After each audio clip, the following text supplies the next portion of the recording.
Aujourd'hui, on vous parle de ce qu'on est allé faire en forêt de Chantilly. On est le 12 novembre 2024, il est 8h du matin et on part faire du wooding. On prend le train direction Ory-la-Ville. À l'arrivée, Jean-Charles nous embarque en voiture. C'est le coordinateur des bénévoles du collectif citoyen Ensemble Sauvons la forêt de Chantilly. Pourquoi la sauver ? Parce qu'elle subit un grave dépérissement lié au réchauffement climatique. Des études sont menées pour comprendre ses causes. On faisait des prélèvements pour connaître le... À côté de ça, pour réfléchir à l'adaptation de la forêt au climat de demain, il y a aussi des plantations expérimentales qui sont menées. Et toutes ces actions avec plus de 400 bénévoles.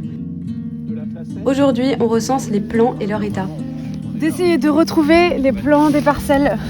Il y a des plantations en enclos pour les protéger des animaux qui risquent de les manger et d'autres tests hors enclos.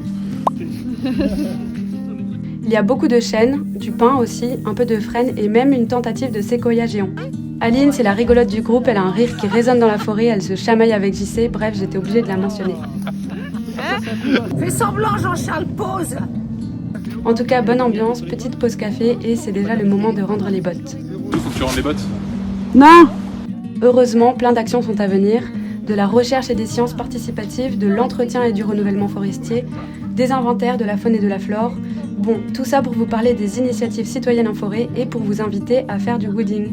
Ici, à Chantilly ou ailleurs en France, c'est un nouveau mouvement qui commence pour des forêts résilientes. Suivez-nous pour en savoir plus. le feu, s'il te plaît.